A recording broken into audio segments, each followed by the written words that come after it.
lembrando então sua frase, que a gente é o espelho do Rio, nós vamos começar a conversa entre os nossos convidados e os nossos convidados que estão do outro lado. Nós temos aqui o Eduardo Jorge, que foi secretário de Saúde e de Meio Ambiente da cidade. Muito obrigada pela sua presença. Você quer começar a falar? Quer? Então vem. Só um recadinho, quem não quiser usar as periféricas para falar, tem um microfone à disposição também, tá bom? Obrigada. Você não prefere falar no microfone, Eduardo? Acho mais interessante.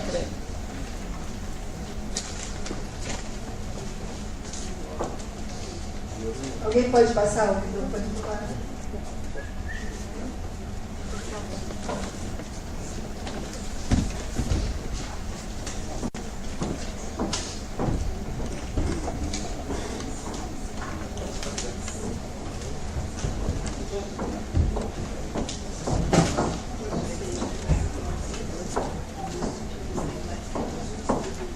Alô, bom dia. Hoje, mais cidadãos e cidadãs aqui presentes. Eu encaminhei pergunta, fazendo uma ligação com o tema da expedição do Tietê, que fala um pouco do passado recente e do presente do Tietê. No meu caso, de fazer questões bem gerais já foram abordadas. Mas a minha curiosidade, aliás, fiquei impressionado com o peso desse porte, uma instituição desse porte, realmente uma coisa muito importante para o Estado de São Paulo. Eu fiquei curioso se dois projetos recentes que falam do Tietê de São Paulo até Salesópolis, pelo menos não falam toda a sua extensão e a sua importância histórica, econômica, cultural, para a história de São Paulo e do Brasil. Os dois projetos recentes, um na época do governador Paulo Egídio Martins e outro agora já do governo Geraldo Alckmin, falaram de como poderia ser um plano de recuperação de saneamento econômico, cultural, urbanístico, ambiental, desse trecho tão maltratado do Tietê, que vai da Penha até a nascente de Salesópolis. O governador Paulo Egídio Martins, ainda na época do regime militar, contratou o arquiteto Otac para fazer um plano de um parque linear que iria daqui da Penha até Salesópolis. O parque linear atende muito bem esses anseios que o governador falou, um conceito novo de parque, de tratamento e de relacionamento do homem e da mulher com o rio. Pois bem, no governo Paulo Egídio Martins, ainda na época do regime militar, ele contratou o arquiteto Otac, filho da Tomé Otac, que fez o planejamento desse tipo. Iria da Penha até Salesópolis. Era um plano completo, desde saneamento até do ponto de vista urbanístico, de agricultura, de transporte, de saneamento e ambiental.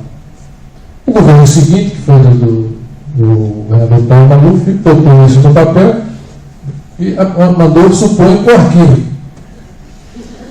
Só ficou o primeiro pontinho do parque, que é o Parque Ecológico do Tietê, que é o único lugar onde vocês falaram que se tem acesso ao rio nesse trecho.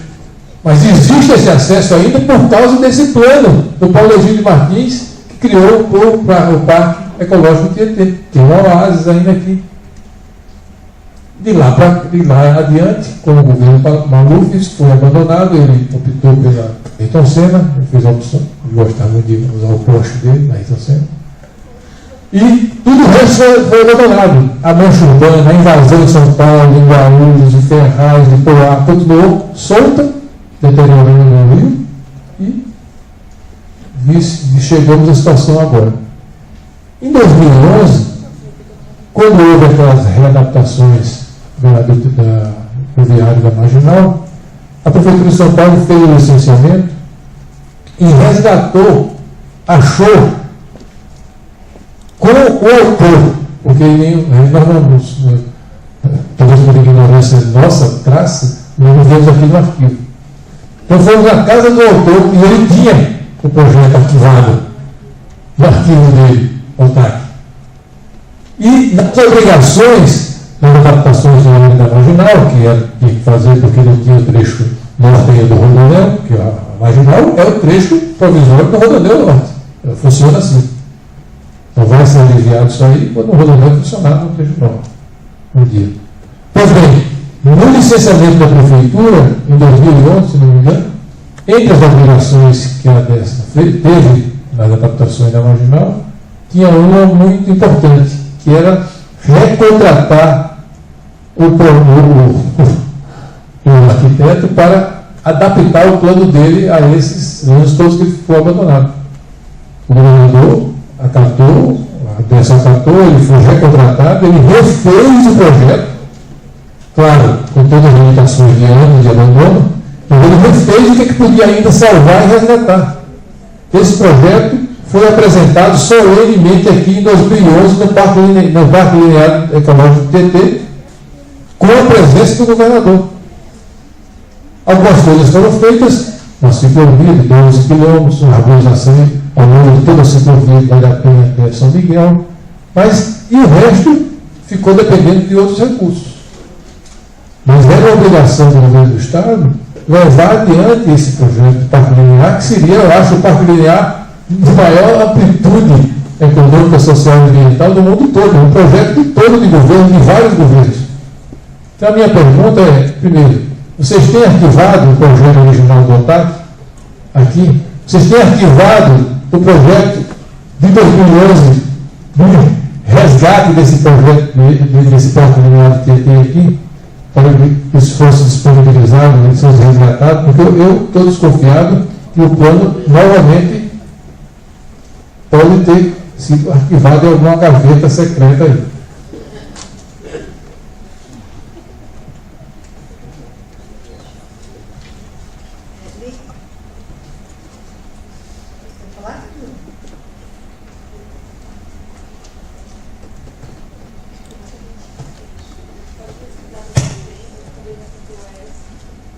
Então, nós temos uma questão de fluxo de materiais para arquivo, né? Os documentos para arquivo. Acho que é bom dizer isso para todo mundo compreender como é que funciona, né? Existem tabelas de temporalidade que são feitas em cada secretaria e que definem em quanto tempo o material deve vir para o arquivo. Ser recolhido ao arquivo ou temporário, que é o arquivo intermediário, ou recolhido mesmo ao arquivo permanente, onde já não se pode mais nem destruí-lo, né, nem modificá-lo. Né? Então, isso tem prazos.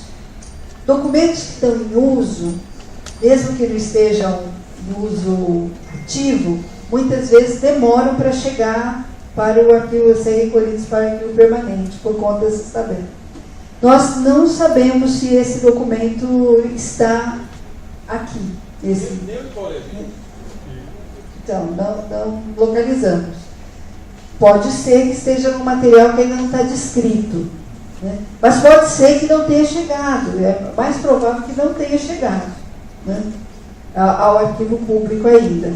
Essa é uma luta diária do arquivo. Essa é uma motivação, né, da equipe do arquivo. É fazer com que os documentos que são gerados em cada secretaria venham de fato, né? Isso teve um avanço muito grande nos últimos anos, né? Hoje nós temos as tabelas de temporalidade que eram restritas a quase que a área meio, hoje estão nas áreas finalísticas, onde se produzem de fato os projetos. Mas ainda é um empreendimento do arquivo conseguir fazer chegar aqui tudo que deve chegar, né?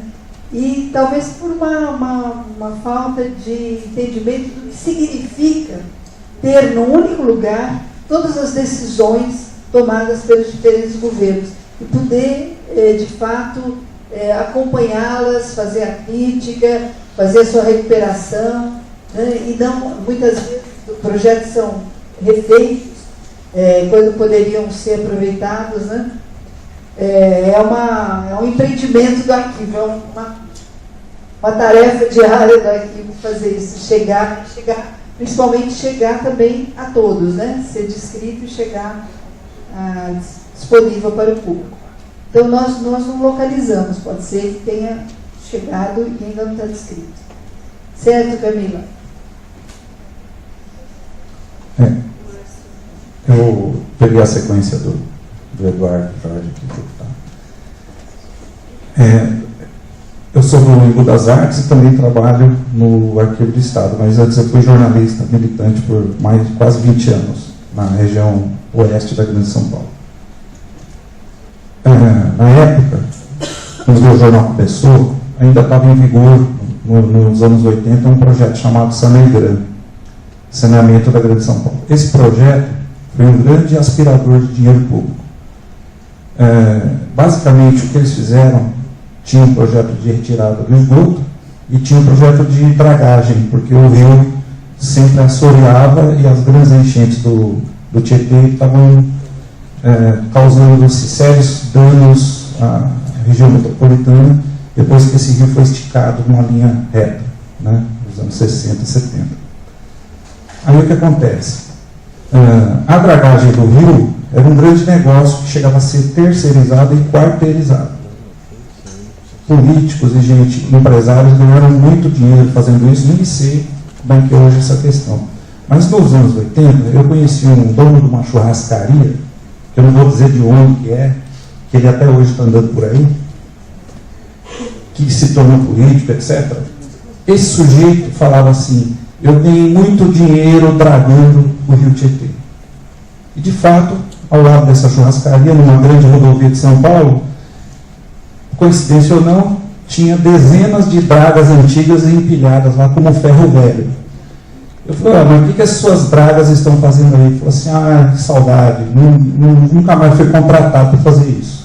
E ele era um quarteirizado que tirava muito dinheiro. E parte dessa dragagem foi jogada num lugar chamado Lagoa de Carapicuíba, que hoje está sendo aterrada. E as pessoas estão lá fazendo galpões e programas de habitação em cima desse terreno, que é pior do que a cidade de Chernobyl depois do desastre, ou Fukushima aí, né, que é mais recente, as pessoas já sabem. Então, parte do Rio Tietê, nos anos 80 principalmente, foi jogado, eles dragavam isso, pegavam um caminhãozinho, ia para lá e jogava na Lagoa de Carapicuíba, que tem bilhões de toneladas desse dejeto do Rio Tietê que era retirado de lá. Como que autoridades públicas fazem esse tipo de coisa? Eu jogo a pergunta para os senhores, né? Dizendo que isso é uma solução. E só que o Mário Mantovani, que é da SOS também, por coincidência da mesma cidade que eu, nascemos lá, né? Ele sempre diz que na Europa as casas são de frente para os rios e aqui elas ficam de costas para os rios. Não precisa nem dizer, né, por que isso acontece. Obrigado, e então entrego para vocês essas questões do problema do mau uso dos recursos para a solução dos problemas ambientais. Um minutinho só. Posso passar a palavra aqui para o Janes, que tem uma questão que receber? Enquanto isso, o microfone circula. E vocês vão vendo quanta pesquisa precisa, né? Só nessas perguntas são temas de pesquisa, né? Temas complexos, parque linear, a questão da dragagem. Pode ser à vontade. Tem aqui duas perguntas, a Vera Lúcia Dias, da Simone Belo Gimenez. A Vera Lúcia, ela pergunta assim, se não faltam nomear os rios, né? Se a gente não precisa dar mais identidade para os rios. Aí eu também concordo com ela, que é justamente o que nós já comentamos aqui, né? Essa falta de... precisa multiplicar ainda mais a consciência ambiental e, de fato, em muitos lugares você não tem nem mesmo conhecimento do nome do rio, né? Porque qualquer escola, qualquer universidade, qualquer bairro tem ali um córrego que passa pertinho, e esse córrego tem uma importância enorme, inclusive, para a questão do rio Tietê, né? Está mais próximo, é o que a gente tem que recuperar.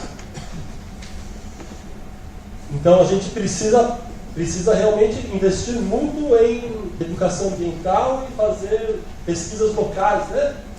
Esse córrego surgiu quando, qual é o nome dele, até quando ele deixou de ser poluído, quando ele foi poluído.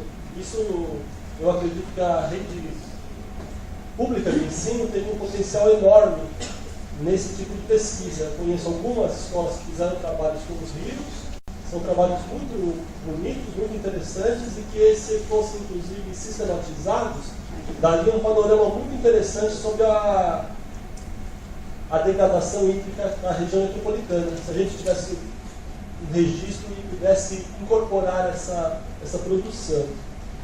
A Simone falou do tombamento do Rio Tietê e de outros rios, né? Se isso ajudaria a tornar o rio patrimônio. Aí, evidentemente, o processo de tombamento é um processo complexo, mas eu acho que uma dimensão que a gente pode ter é valorizar a memória dos rios, né? E, evidentemente, preservar a memória dos rios, lembrar que os rios foram de outro modo, que não esse modo degradado que nós vemos hoje, isso sem dúvida tem um potencial transformador. Só para juntar essas duas perguntas, com o que foi discutido aqui, sobre planos e por que os planos se perdem nas gavetas do poder público, eu realmente, quando você estuda aqui a história do Tietê, há muitos planos em benefício do Rio Tietê, de universalização do saneamento. Isso é de maneira recorrente, você tem essa continuidade, e isso é muito bom, né? Mas também, de maneira recorrente, os planos são deixados para trás, são executados de maneira muito parcial, por várias razões, né? Desde crises econômicas mundiais, como a de 29, que paralisou um processo aí de intervenção do Tietê, que depois foi retomado de outro modo, a problemas variados. Na minha opinião, somente a gente vai conseguir transformar, tirar esses planos do papel, se a gente tiver núcleos de atuação local, né? Que tenham a escala da região metropolitana de São Paulo, ou seja, milhares de núcleos. Porque quem que vai lutar pelo projeto linear do Tietê, que começa ali na Penha e vai até as nascentes, é muito bonito. Quem vai lutar? Se a gente não tiver uma mobilização muito grande local, isso nunca vai sair do papel, é muito difícil, né? Muito difícil, porque são obras grandiosas, são interesses concorrentes. Nós precisamos multiplicar núcleos em defesa do meio ambiente e em defesa das águas. Sem esses núcleos, você não transforma o plano geral em uma ação local, porque muitas vezes esses planos têm uma oposição muito grande na dimensão local. Às vezes até o poder central é favorável, mas aí quando encontra uma oposição local, ele acaba perdendo a vontade. Então nós precisamos multiplicar núcleos em defesa do meio ambiente, em defesa dos rios, em defesa dos córregos. Sem essa multiplicação, sem essa mobilização de base, se não existir mobilização de base, a região metropolitana de São Paulo, na minha opinião, terá muita dificuldade em alcançar a qualidade ambiental e social, né, evidentemente, que nós gostaríamos. Aí eu acho que o caminho então é longo. Isso é só um comentário sobre a questão da dragagem, que o senhor colocou, né? Viu que tem na vitrine tem uma concorrência pública para a dragagem do Rio lá no começo do século, né? Então, ainda é sempre essa ideia de que tirar a sujeira do rio, né? E vai para um outro lugar, porque a água é uma só, né? Em vez de impedir que cheguem os resíduos, em vez de replantar as margens, em vez de fazer o que é preciso realmente para... Então a política, sim, uma política mentirosa, né? E as pessoas olhavam a draga lá funcionando e achavam que aquilo era uma coisa boa, né? Então, ainda reforçando o que o Jair está falando, então a importância das pessoas compreenderem o que de fato pode restaurar e revitalizar o rio e o que coisas que atendem interesses privados, né? Você quer falar?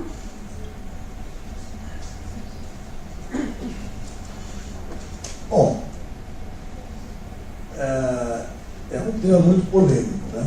Eu não gostaria de entrar em debates conceituais, porque vai ser muito seminário. São duas coisas. Dá licença, doutor. Pois não? Eu gostaria, antes que o senhor usar a palavra, de fazer uma colocação, porque a pergunta, ou melhor, quem poderá nos ajudar seria o senhor. Então, antes de mais nada, eu gostaria de pedir a sua autorização, porque eu pudesse, em 2 segundos, fazer a nossa colocação. Meu nome é Teseu Moreno de Toledo. Eu sou de Salesópolis, moro em São Paulo há 70 anos. Eu tenho 2 afirmações a fazer.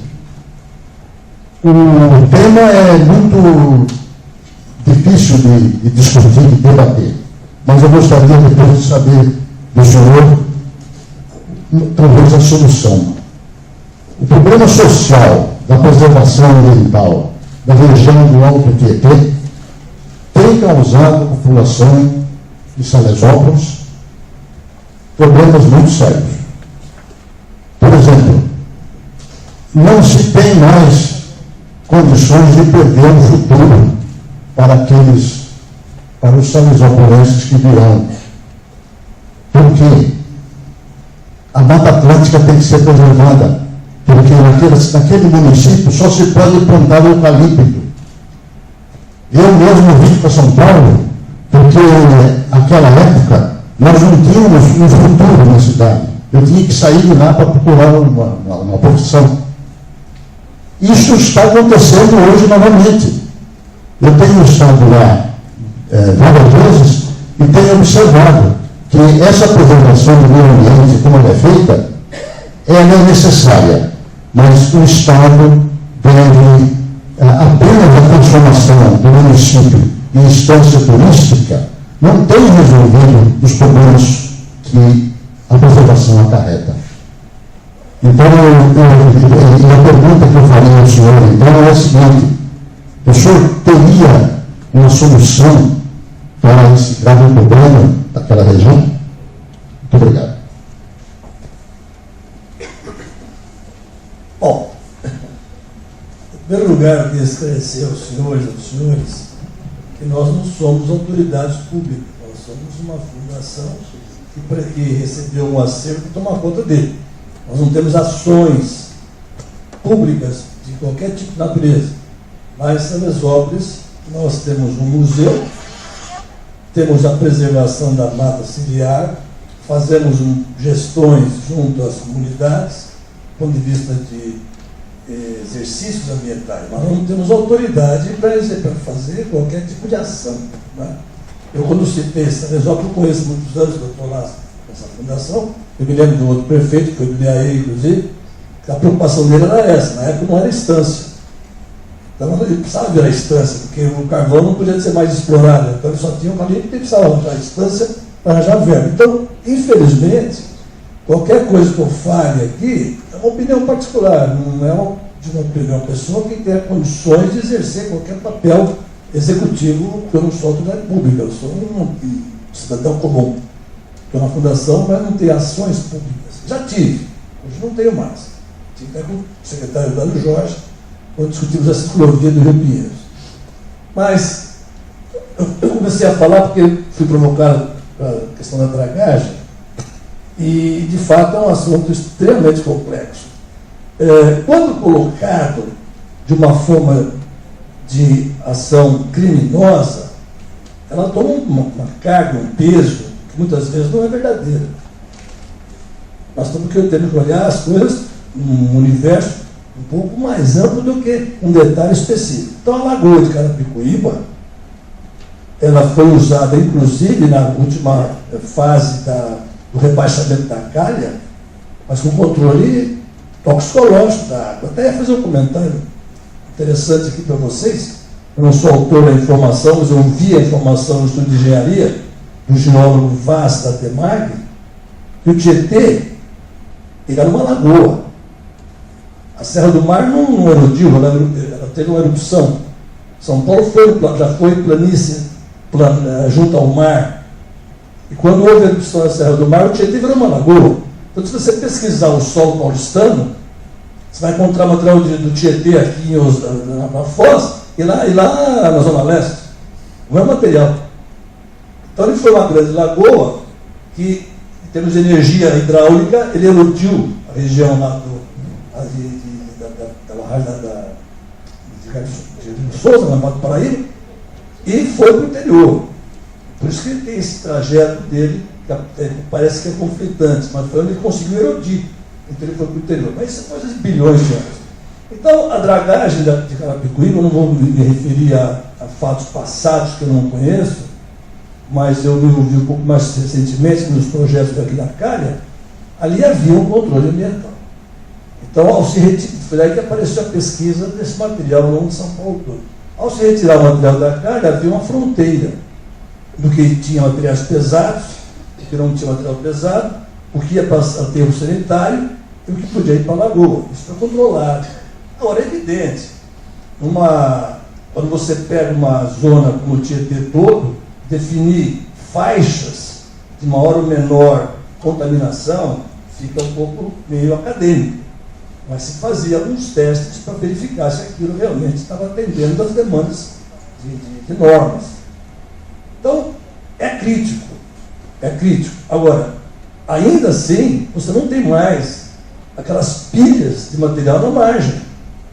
Antigamente você dragava e punha na margem, para depois você devolver. Então você tinha uma visão do Rio Tietê que era um grande bota-fora de dragagem. Isso aí não tem mais. Não vou fazer apologia, nenhum trabalho, mas isso não tem mais.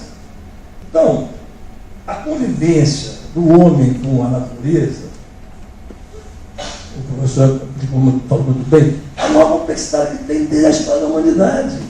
Quer dizer, o índio vivia no rio, e o rio foi depois retirado no rio, e o rio virou um meio de transporte, o rio virou um meio de alimentação, o rio virou um meio de atendimento de tráfego, a marginal foi posta na várzea, é verdade? O rio era meandrado, ficou retificado. O que é isso? Será que toda essa evolução foi tão irresponsável assim? Ou seja, o desenvolvimento, o professor comentou, o professor não, o Pegoraro comentou que não se pode ter uma capital como essa. Não se poderia ter uma capital como essa, mas já se tem. Se já se tem, a nós cabe agora consertar, então, uma série de coisas que não fez no passado, há um longo tempo. Então, é complicado essa discussão da água e do uso da água racional na sociedade, tendo visto os seus diversos usos. Então, pontualmente, se busca fazer soluções. Quando eu apontei aqui, porque eu usei o tema na expedição de Tietê, fiz uma expedição de Salesópolis até a Foz do Paraná. Lá você encontra uma série de pontos de busca de soluções parciais, do uso múltiplo da água. Você tem captações. Lá na nossa usina de Salesópolis, nós temos captação para a Sabesp. Lá na usina nossa de Corubataí, nós temos captação para Rio Claro. Então você vai pontualmente tentando resolver os problemas que aparecem no coletivo. Ora, tentar encontrar uma solução muito mais ampla, realmente é uma opinião minha, não estou falando de uma posição política pessoal, é muito complicado. Então existem planos que foram abandonados, alguém citou o Sanegrã, é verdade, aí tem que se buscar a razão política da decisão. Por que em um certo momento se investiu no Sanegrã, que eu até conheço o projeto, e que depois não foi mais executado, e se mudou de opções? Administrar, o Jorge foi secretário, administrar um órgão público complicado, que envolve as diversas segmentos, não é assim tão objetivo e direto, ele tem as suas nuances. Eu acho que nós temos que olhar os fatores que levaram a essas decisões. Por que um governador não usou o Sanegrã e mudou de plano? Mas será que o Sanegrã teria sido a solução? Era uma visão daquele momento. Enfim, eu queria dar essas pequenas pinceladas, mas infelizmente em relação às Salesópolis, a nossa fundação, o máximo que ela pode fazer é ter a parceria com a prefeitura para poder usar o melhor possível aquele reservatório. Mas ações de gestão pública, a nossa fundação não tem.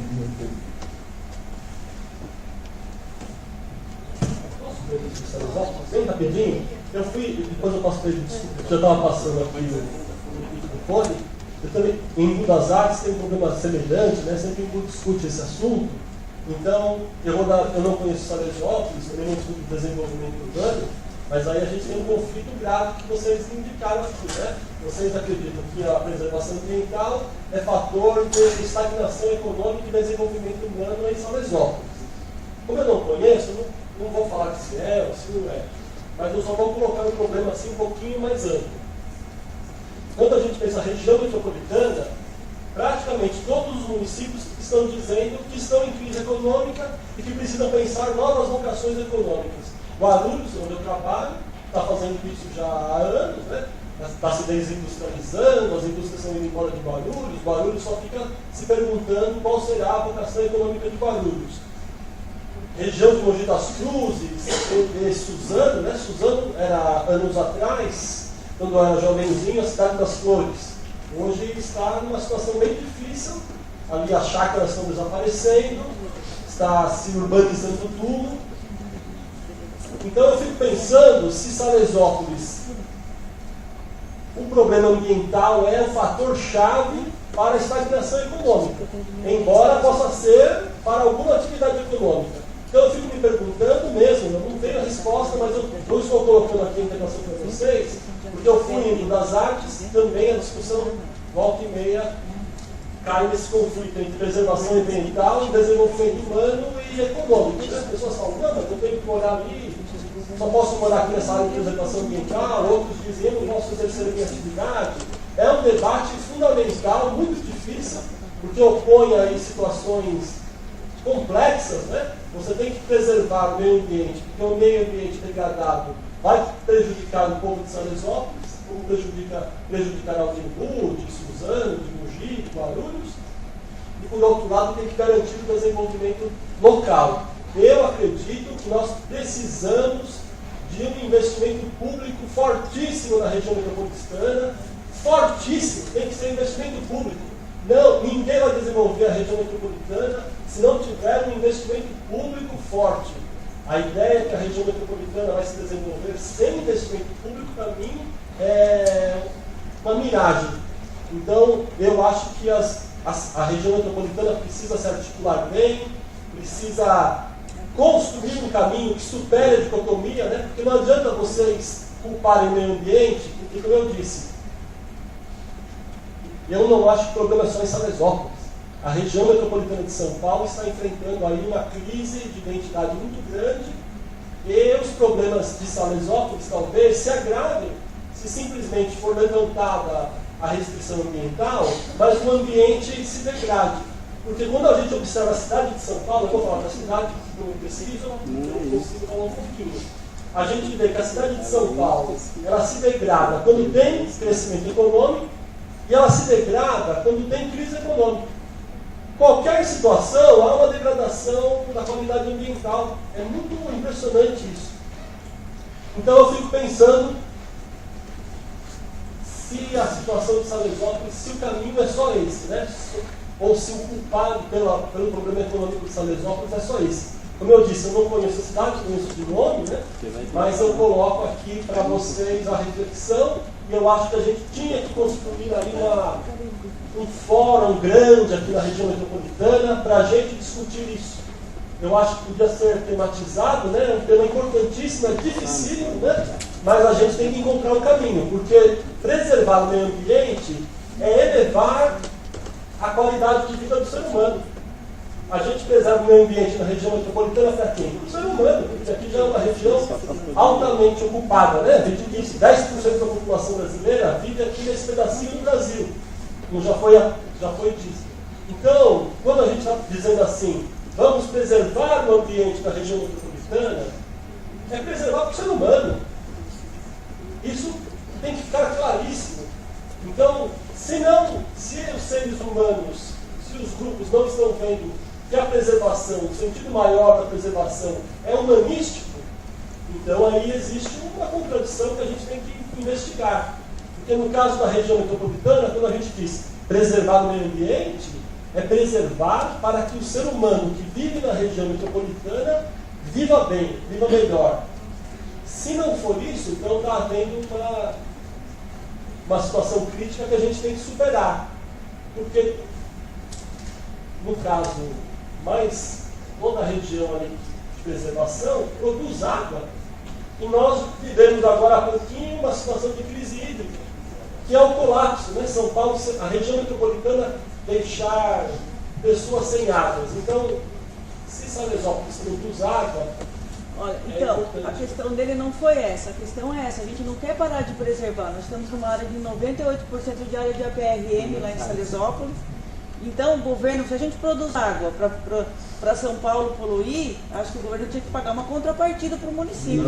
Investimento público, aí eu sou favorável. É isso que essa que foi a... Então vocês estão de acordo com o que eu falei. Sim, tem a gente não muito quer que tire. investimento público. Isso. Das 3 esferas, municipal, só que se a gente federal, preserva a água lá, não pode fazer nada lá, para Sim, São Paulo sim, poluir, então a gente tem que ter uma contrapartida de ter a caixa d'água de São Paulo. Concordo certo. É isso aí. Eu também quero. A gente preserva a área verde e aumenta o nosso IPTU. Tem uma questão super legal que acho que vai bem de encontro. Eu queria pincelar algumas coisas que foram discutidas aqui, mas acho assim, que pensando nessa questão que vocês, povo de Salesópolis, têm trazido aqui, eu acho que vocês estão cobertos de razão no que vocês põem. A gente tem uma cultura, a gente recebeu uma cultura de herança e a gente também vai deixar herança para quem vier para frente da gente. Eu já comentei aqui sobre essa questão dessa visão, dessa cultura colonial que a gente recebeu, colonialista, colonizadora, melhor que a colonial, a visão colonizadora a gente ainda tem presente. Essa coisa de que a gente só vai ter ganhos se a gente degradar o ambiente. Né? Então, se eu tiro a mata nativa e ponho o eucalipto, eu ganho. Se eu tiro a mata nativa e ponho o gado, eu ganho. Se eu tiro a mata nativa e planto transgênico, eu ganho. Se eu preservo, eu não ganho. Então, põe quem preserva. A gente tem a gente tem que entender que esse cenário está mudando. A gente tem essa discussão está acontecendo de uma forma bastante interessante em várias casas de lei, que é o pagamento pelos serviços ambientais. Então, quer dizer, a gente sabe hoje em dia que, por exemplo, a gente está falando de Salesópolis, o berço das águas. Quanto custa a água que a gente bebe? Ela tem valor? Quanto custa a regulação climática da cidade? Quanto custa a preservação das encostas de morro que vão evitar assoreamento dos rios aqui embaixo? Quanto custa a manutenção da biodiversidade? Isso tem custo. Então, tem vários estudos acontecendo e várias experiências acontecendo. Por exemplo, tem um município de Extrema, aqui em Minas Gerais, tem um programa chamado Conservador de Águas, por exemplo, em que os produtores rurais preservaram áreas e passaram a ser remunerados pela preservação de áreas. A gente na Câmara Municipal tem um programa aqui, o Eduardo Jorge até pode me ajudar a saber como é que está aí, se tem bons contatos. A gente tem essa discussão, inclusive no próprio plano diretor consta essas análises, esses estudos para a questão do pagamento de serviços ambientais na área rural de São Paulo. Então, quer dizer, a gente tem que começar a pensar em instrumentos que agreguem a preservação, porque a preservação tem a ver com qualidade de vida, como já foi falado aqui, mas também a gente vive num sistema econômico, então não vamos ser puristas, que o cara que preserva tem que ser sempre relegado à pobreza, não é voto de pobreza, mas é querer viver com qualidade e prover qualidade aos outros. Então, primeira coisa, essa questão do pagamento dos serviços ambientais tem que estar na ordem do dia, tem que ser uma pauta nossa, da gente conversar, da gente entender como é que estão esses projetos de lei, como é que estão tramitando, como é que está tramitando essa pauta, e até uma questão de praticar a justiça com quem preserva. Porque no Brasil, quem preserva é burro. Quem degrada, isso que o Código Florestal, inclusive, fez, né? Quem degradou o Brasil foi anistiado pelo novo Código Florestal brasileiro, que não é o Código do Agronegócio, né? Código Florestal. Mas ele anistiou o degradador. Então, outra coisa é o seguinte, Eu fui conhecer de perto o caso da Costa Rica. Vale a pena estudar. 80% do PIB da Costa Rica vem do turismo. É um país que desde a Segunda Guerra Mundial baniu suas forças armadas, pegou todo esse dinheiro, esse recurso público que seria posto na defesa nacional e da soberania e das armas, etc., botou em educação e botou na preservação ambiental e fez daquele lugarzinho no mundo um grande paraíso preservado. Eles reconstituíram grande parte da Costa Rica, investiram pesado na educação da população. Praticamente 100% da população costarricense é bilíngue, pelo menos. E eles vivem do turismo. E o turismo preserva. Né? E eles ficam desenvolvendo cada vez mais áreas de turismo para receber mais turistas com qualidade, sem que signifique um impacto ambiental, né? Sem que essa frequência de pessoas. Então, quer dizer, tem formas da gente apostar no ganho local, preservando. Mas é uma questão de que a gente vai ter que mudar essa herança que a gente recebeu. Como eu falei, a gente recebeu essa herança, essa visão colonial, colonizadora. E a gente vai ter que semear, somos aqui semeadores de uma nova cultura.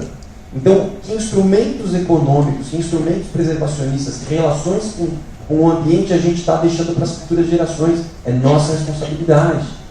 É nossa responsabilidade porque somos multiplicadores de informação, somos contribuintes, somos eleitores, então que projetos políticos a gente está apostando, né? Então, somos atores ativos, somos ativos nessa discussão, né? Essa provocação que eu vinha fazer com vocês. Essa questão, por exemplo, da dragagem que foi comentada aqui, infelizmente isso a gente sabe que é uma coisa das grandes obras e das obras sem fim. Porque assim, dragar rio é enxugar gelo. Enquanto a gente não tiver essa visão sistêmica para a bacia hidrográfica, a visão da importância da mata ciliar, a visão do saneamento básico, o reflexo dessa ausência de visão, dessa ausência de políticas públicas, vai se dar no rio. E o rio vai precisar de intervenção, porque senão o rio entope. O rio entope. Imaginem vocês na casa de vocês, se o palito que vocês palitam o dente, o resto de comida que ficou no prato, vocês vão jogando na pia. Uma hora vai entupir a pia. Se todos os cabelos, imaginem todos os cabelos que tinha caindo na minha cabeça, se eu não tivesse tirado o ralo, tivesse deixado ali na boca do ralo no banheiro, se meu banheiro já não ia ter transbordado. Então é uma coisa muito louca, porque é uma relação meio óbvia. Os canos da cidade, entre aspas, muitas aspas, as veias da cidade vão entupir sempre se a gente não fizer essas ações preventivas. Então, quando a gente fala de saneamento básico, não acha que é só tratamento de esgoto. Saneamento básico fala sobre 4 questões: que é a água tratada, o esgoto tratado, a questão do lixo, dos resíduos sólidos e da questão da drenagem urbana. Então, enquanto eu tiver essa substituição da mata nativa por plantações de eucalipto, por terrenos baldios, por lixo na rua, é claro que tudo isso vai ser carreado pelas chuvas e vai parar no rio. Então, quer dizer, a ausência de saneamento básico tem a ver com o entupimento dos rios, que vai ter a ver com manutenção dos rios permanente. Desde que eu sou moleque, eu passo nessa marginal Tietê, isso já vão aí mais de 40 anos, e sempre vi as dragas trabalhando aí, e elas já vêm. O contrato de concessão era de quando? Começo do século XX, o contrato de concessão que está aqui na exposição. Então vejam só, há mais de um século de contratos de dragagem. Por quê? Porque a gente não está cuidando da causa. A gente está sempre trabalhando no sintoma. É a questão da saúde. Gente, vão visitar qualquer unidade básica de saúde e peguem com os médicos de plantão, os médicos da unidade básica, o índice das doenças, o percentual de doenças e a diversidade de doenças que eles atendem. Vocês vão ver que o que a OMS diz é verdade. A maior parte das doenças estão ligadas à água. Então, peraí, por que a gente não vai trabalhar no saneamento? Não, trabalha-se na saúde. Não pela forma preventiva, mas pela forma curativa, que é mais dolorosa, causa morte, é mais cara. Né? Quanto custa manter um hospital funcionando? Quanto custa manter uma equipe? Quanto custa o remédio, o tratamento? Tudo isso seria minimizado e muito se a gente tivesse saneamento. Então, quer dizer, tem algumas coisas que interessam a perpetuar alguns setores. Né? Por exemplo, esse da dragagem. Pô, é super legal, meu. Imagina, meu bisavô dragou, meu avô dragou, meu pai dragou, eu draguei e vou deixar a dragagem para o meu filho. Porque nunca vai acabar o problema do rio. Nunca vai acabar o problema da saúde. Porque é isso, a gente está trabalhando sempre no sintoma. Então a gente vai ter que mudar essa cultura da relação com a água, com o ambiente. Começar a perceber que esses impactos têm a ver com todos nós. Né? Acho super legal a história que apareceu do resgate dos rios. Gente, foi feito um estudo só no município de São Paulo. Só no município de São Paulo são mais de 1.500 rios que a gente tem. Mais de 1.500 pequenos córregos, mais de 1.500 nesse território. Sim, para formar rios do volume que a gente tem muita água nessa terra. Então a gente... E onde estão esses rios? Qual que é o nome deles? Todos eles têm nome, todos eles têm identidade. Então a gente tem que resgatar e manter. Isso tem tudo a ver. E falando de história, tem um processo bastante interessante que o povo de Mauá começou a fazer. Eles estão no Condefate, com um processo de tombamento do rio Tamanduateí. Por conta da história do rio Tamanduateí. Então no município de Mauá eles estão fazendo o processo de tombamento do rio. Justamente buscando esse ressignificado do rio. Mostrar para a população que aquele rio tem um valor, não só enquanto história passada, mas quanto em momento presente, enquanto futuro. Que ele não merece estar naquela situação que ele está hoje. Então é uma briga do povo de Mauá que eu tenho achado muito, muito bacana. E com isso a gente vai conseguir talvez o grande motor provocador dessas mudanças, que é por meio da comoção social, da mobilização social. Se a nossa opinião pública está voltada para essas questões, é claro que essas questões ganham prioridade na hora de serem desenvolvidas por qualquer governo. Se essas questões não estão latentes e importantes para a gente, é lógico que elas vão para o final da fila. Por exemplo, a gente fala um monte da questão ambiental. Eu acho que muitas pessoas estão convencidas de que a questão ambiental é importante para a nossa qualidade de vida, para a nossa sobrevivência, para o nosso ganho, para a manutenção climática. Mas a gente não pôs isso na pauta. O orçamento municipal e estadual para a questão de meio ambiente é um dos últimos orçamentos. Lamentavelmente, são sempre secretarias que têm a sua importância, a gente reconhece, mas não tem relevância. Ou, muitas vezes, não tem peso os projetos que vêm dessas secretarias, que vêm desses órgãos. Né? Olha no âmbito nacional o que acontece, olha o que está acontecendo com o Ministério do Meio Ambiente. Né? Tomando pau atrás de pau, porque a gente tem a bancada do agronegócio que está bancando histórias que, teoricamente, estão acabando com o Brasil, mas nesse momento estão movimentando dinheiro. Então comemora-se o superávit da balança comercial por causa da safra 2017. Legal! Quanto de terra foi exaurido? Quantos rios foram secos? Quanta terra foi envenenada? Quanta gente morreu por causa desses plantios com veneno? Quanta floresta sucumbiu? Que custo isso vai ter para o futuro? Ah, não interessa. A gente fechou com ganho na balança comercial. Nesse ano o PIB foi positivo por causa do agronegócio. Mas ele não se sustenta a longo prazo. É uma cultura imediatista. A gente tem que olhar que água é para sempre, ambiente é para sempre. E mais uma questão na plateia. Quem queria fazer? Olá, bom dia. Sou a Sandra, sou da Secretaria de Planejamento. Na verdade, é mais um comentário. Tem que olhar para frente, né? Olhar para o futuro, né? A preocupação um pouco eu concordo com você quando você fala dos núcleos, que a gente tem que ter vários núcleos que ponderem isso. Mas a gente tem que também pensar como é que a gente faz a cooperação do regional com os núcleos. A gente tem um comitê de bacia, a gente tem conselhos de meio ambiente, a gente tem uma Emplasa que deveria estar pensando na região metropolitana de São Paulo, que talvez esteja exaurida, enfim, esteja com muitos problemas. Mas a gente tem atores fortes na política regional que ela tem que estar cooperando junto com esses fortalecimentos que são locais. O que eu vejo, e eu milito na área de recursos hídricos há muito tempo, é que há uma competição enorme dos setores e não dá certo, entendeu? Assim, o setor de não sei o que compete com não sei o que, compete com não sei o que. Bom, quem vai ser o ator, né, que vai conseguir montar esse argumento, montar esse consenso, montar esse diálogo, para que a gente consiga, de fato, fazer as coisas, né? Porque eu tenho o pessoal do meio ambiente, eu tenho o pessoal de recursos hídricos, de saúde, de não sei o que, da prefeitura, que tem o código do uso do solo. Então você vê uma dispersão enorme, né? E, de fato, para trabalhar conjuntamente, que é o grande desafio, as pessoas ficam batendo cabeça o tempo inteiro. Então, quando você tem algum ator que poderia levar isso a cabo, acaba não acontecendo. Então, a gente tem um comitê aqui que ele está instalado há mais de 20 anos. E ainda assim ele não consegue capturar, ele não consegue se colocar, de fato, muitas vezes, como a voz que coordene todas essas interfaces. Então, eu não sei se só olhar para trás não vai adiantar. A gente precisa entender, de fato, o passado, como é que foi, erros, acertos, etc. Mas agora, como é que a gente faz para frente, né? Como é que a gente agora vai fazer sem ficar competindo uns atores com os outros, né? Porque senão não vai adiantar, não vai conseguir fazer gestão nunca, né?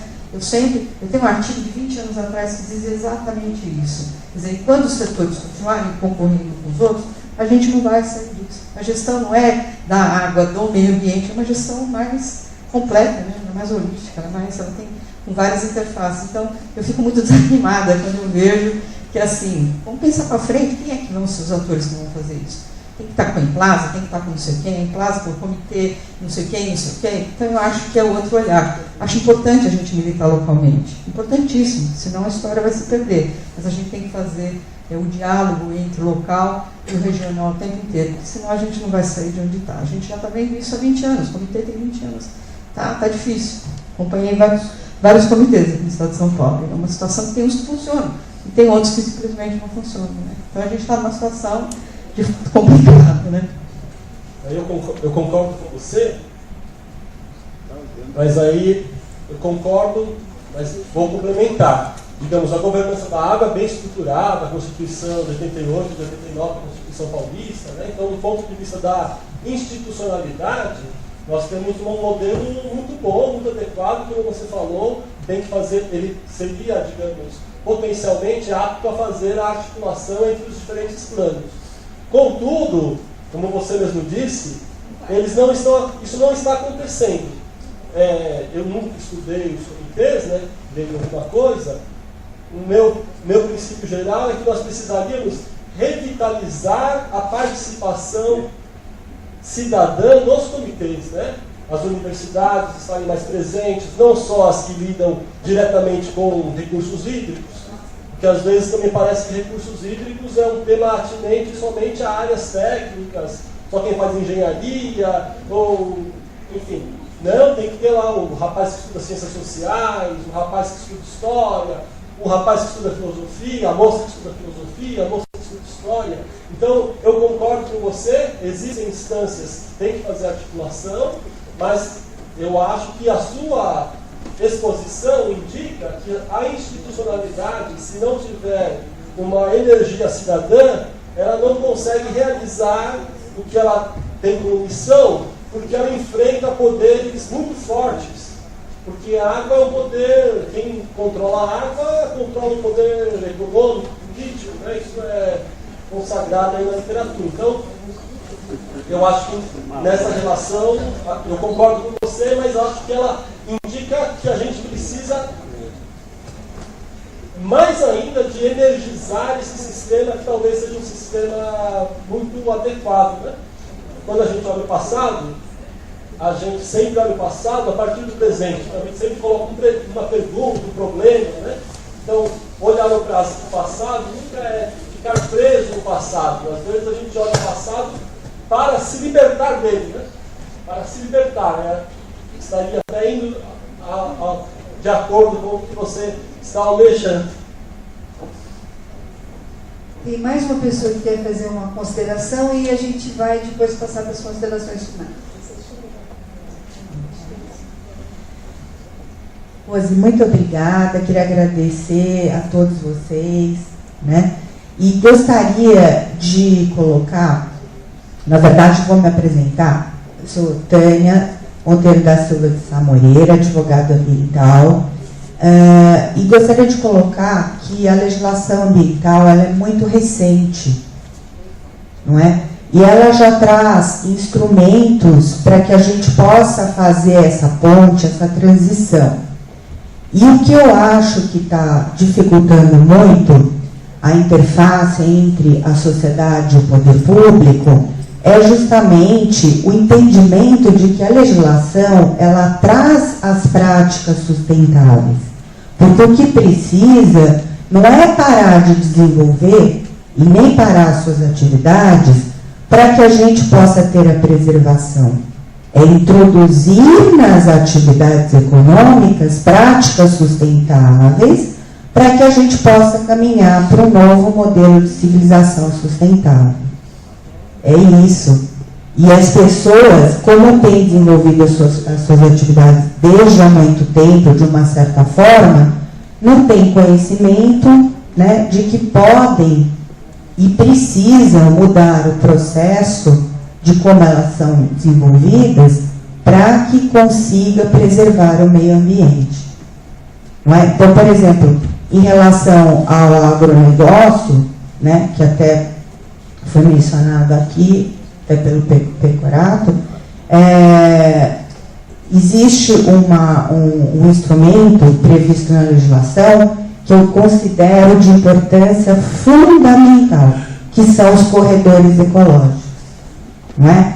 Então, se os proprietários todos tiverem essa conscientização de que podem instituir os corredores ecológicos, porque inclusive eles têm que fazer o CAR, né, constituir a sua reserva legal, e se conversarem, imagine se todos constituíssem suas reservas legais em alinhamento, não é? Se comunicando com a do vizinho, nós teríamos corredor ecológico até a Amazônia, não é? E eles poderiam continuar plantando, não é? E exportando, como o Brasil é hoje um dos maiores exportadores de produtos agrícolas, sem degradar o meio ambiente. Então, você tem várias práticas sustentáveis que podem ser implantadas nas atividades econômicas e nós não deixaremos de nos desenvolver, não é? De continuar com o nosso sustento e, ao mesmo tempo, preservar o meio ambiente, preservar as nascentes, porque elas precisam da vegetação para poder, inclusive, não desaparecer. Então, essa é a minha consideração que eu gostaria de trazer como um alento e de que a preservação é possível e que não existe um real conflito entre a legislação, as atividades econômicas e a preservação. Isso é muito importante que as pessoas tenham consciência para não se desmotivarem, não é? Bom dia para todos. Na verdade, eu só quero fazer uma pequena colocação. Meu nome é Rose Campos e, assim, eu acho que o que a gente está precisando também discutir, ao longo de alguns anos, eu conversei com algumas pessoas através de entrevistas na rádio, o Trata Brasil, Rios e Ruas, o próprio Eduardo Jorge, Nataline, pessoas que a gente veio, e muitos jornalistas também, que atuaram dentro dessa questão Tietê. E uma das coisas que eu acabo percebendo aqui, e inclusive me retratando através de quando me falaram dos universitários, eu me lembrei de momentos que eu tive na rádio, que a Rose até estava junto, com o Alô Futuro, com os jovens. Uma das coisas que eu acho que nós estamos cometendo e precisamos rever nós estamos separando o desenvolvimento da preservação. Nós estamos colocando de um lado um e do outro. E estamos deixando de viver esse desenvolvimento sustentável, a questão da tal sustentabilidade. Isso é uma coisa que nós precisamos trazer. E quando nós fizemos aquele Alô Futuro, que foi inclusive o que você estava, uma das coisas que os jovens falavam era justamente de estar mais dentro dessas questões, de ser mais envolvido e que os assuntos e as discussões ficavam muito mais à parte. Então, eu só quero trazer essa discussão também, da gente incluir muito mais esse desenvolvimento, essa sustentabilidade, mesmo no seio da coisa. Porque nós falamos de registros, de ocupação e recuperação.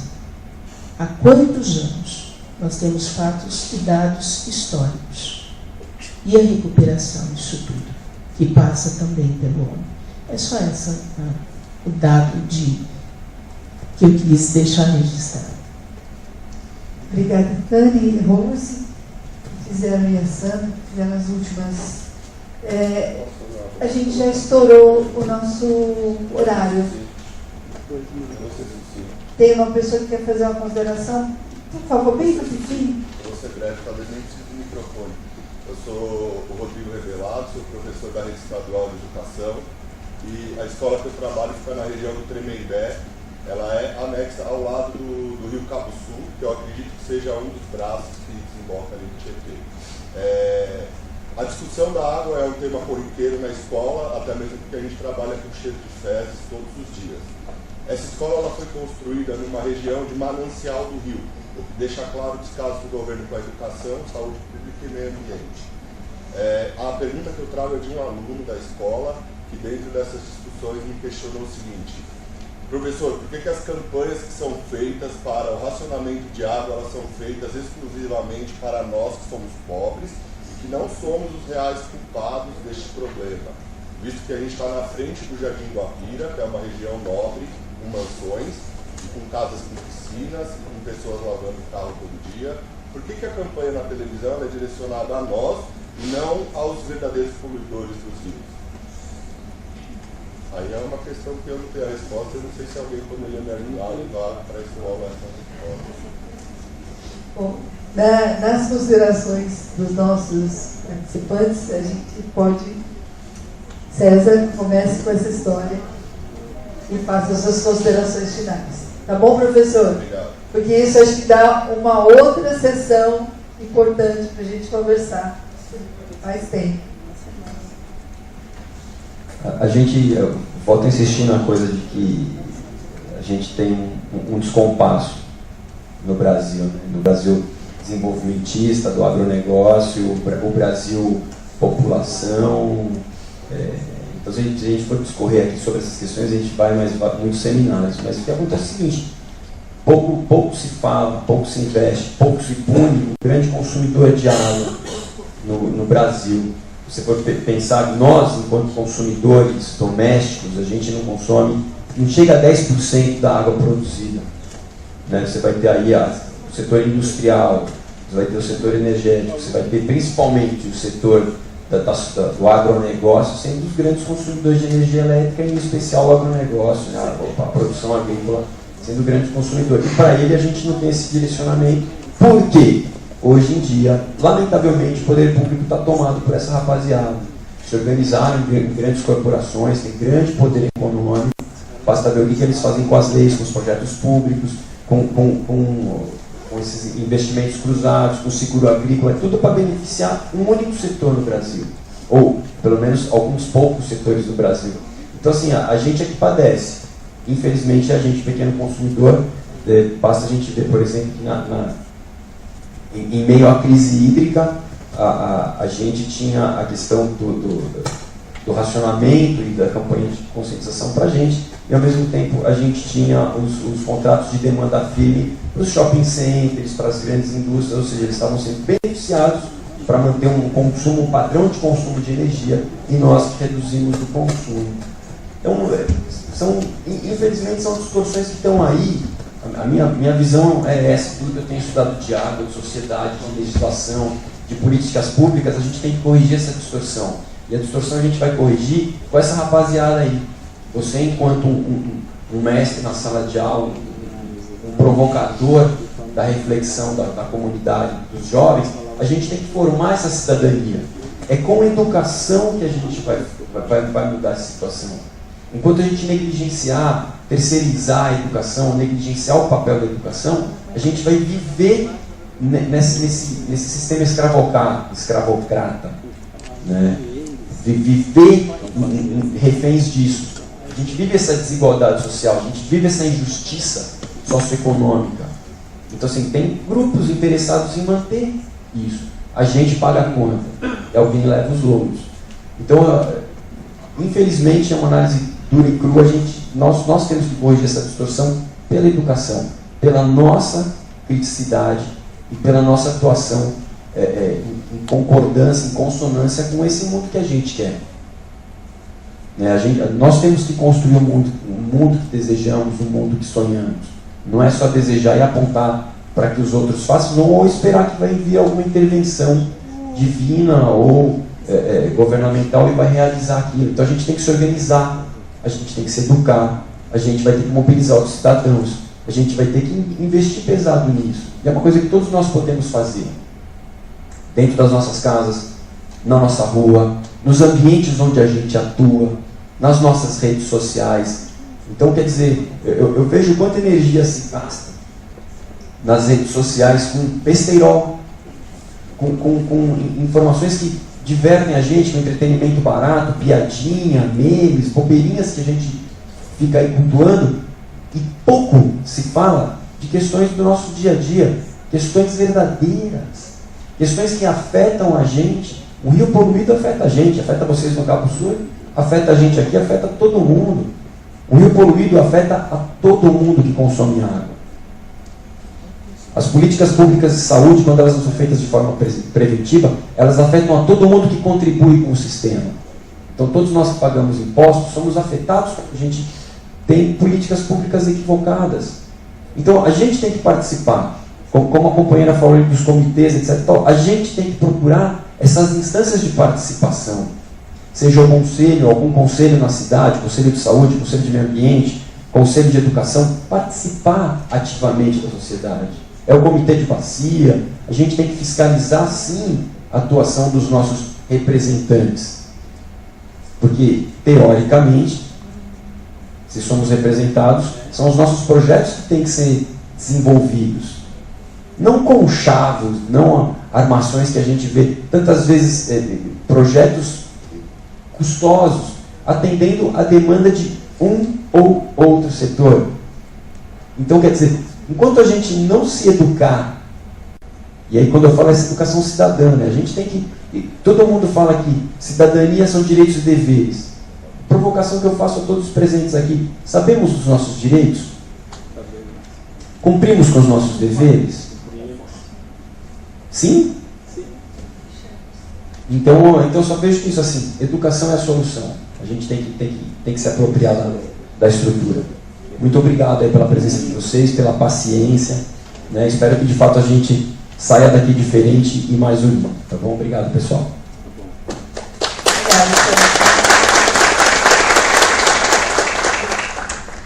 Bom, eu agradeço ao convite que foi feito ao arquivo, agradeço aos colegas que fizeram a banca. Eu acho que todos que estão aqui sabem que esse modo de vida que a gente tem não tem futuro, né? Todos que estão aqui sabemos. E que, portanto, o que eu penso é que a gente tem que fazer, a situação é grave, não tem futuro, a situação é grave, então a gente tem que fazer mais do que a gente está fazendo. Eu acho que a gente tem que fazer mais do que a gente está fazendo. Eu acho que esse é assim deve ser o nosso horizonte, né? A situação é grave, não tem futuro, o que a gente pode fazer? Tem que fazer mais do que a gente está fazendo. Eu tenho que fazer mais, acho que cada um aqui pode pensar que pode fazer mais.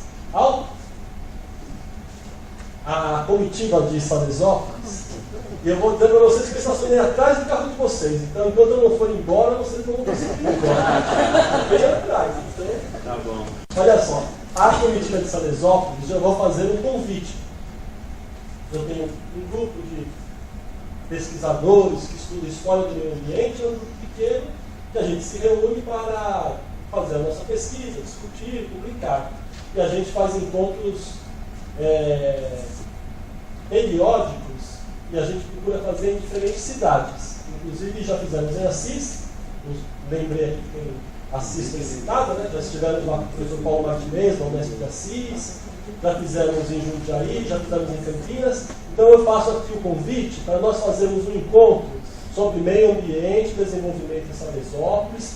Pediremos o apoio da Fundação, pediremos que o Eduardo Jorge compareça, que conhece muito esse assunto. Então aqui eu faço já um convite aqui neste fórum para vocês da sociedade de Salesópolis ajudarem a gente a pensar. Eu não sei como a gente vai fazer direitinho. A gente conta com o apoio da Fundação, a gente conta com a participação do Eduardo Jorge. Eu mobilizo os pesquisadores que fazem história ambiental, que são poucos, mas a gente discute. E, como são todas as universidades aqui de São Paulo, tem gente da Unesp, da Unicamp, da Unifesp, da USP, a gente tenta dar repercussão e discutir esse tema que interessa a vocês, interessa a Embu, interessa a Guarulhos, a Suzana, a Mogi, a toda a região do Alto Tietê especialmente. Então fica aqui o convite e a gente pensa aí, uma a gente está aqui com o presidente da Câmara e a secretária do Meio Ambiente aqui. O convite está aceito. Está ótimo. Então,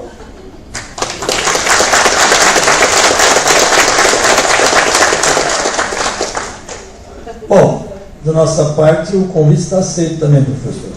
A Fundação e o pessoal da Salesópolis se colocam aí juntos para podermos trocar essas ideias. Eu até queria fazer uma provocação a você. Você é professor do Rio, não conhece onde nasceu o Rio, poxa vida, tem que ir lá. É um olho d'água.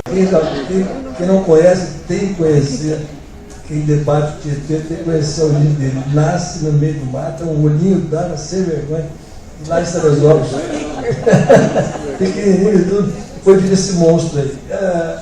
A gente tentou fazer uma demonstração, sem entrar na discussão do conceito do uso da água e das suas questões mais complicadas, mostrando, estava escrito no título, né, expedição do Tietê, né? Então, fizemos um passeio pelo Rio, só mostrando coisas bonitas, inclusive, né? Espero, porque o Rio, depois que passa por Pirapora, ele é outro rio, né? E algumas coisas têm que ser lembradas.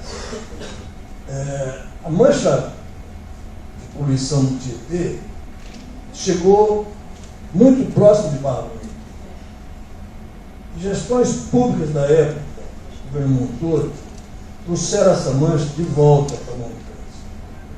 Então é uma luta permanente entre a poluição que é gerada na parte do Alto Tietê e se evitar que ela se propague para o rio abaixo, né? Conseguimos fazer isso há uns anos atrás, fazer a mancha regredir, e isso é uma ação política permanente. Eu não estou em um cargo público, não sou de governo, sou particular, só estou na fundação, mas já estive uma história de governo, deixa um pouco passar. Então é uma política permanente de preservação. A hidrovia está aí sendo colocada todo dia em carga, em questionamento, processo de transporte de embarcações. É uma riqueza de Tietê para juntantes, aqueles portos, cargas sendo transportadas. Muda de visão. Então a expedição realmente já tem que ser feita de uma forma mais ampla. Nós estamos concentrados no nosso problema aqui da capital, que realmente é dramático, mas o Tietê é mais do que isso. O Tietê é um rio muito bonito, viscoso, de muita carga para transporte, de muita geração de energia. Então, homenagem ao Tietê. Muito obrigado.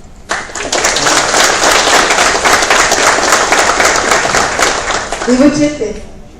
Muito obrigada a todos que participaram, todos que estiveram aqui conosco. Esperamos encontrar vocês muitas vezes ainda este ano para discutir coisas que interessam a todos nós, na nossa vida cotidiana e ao futuro. Muito obrigada.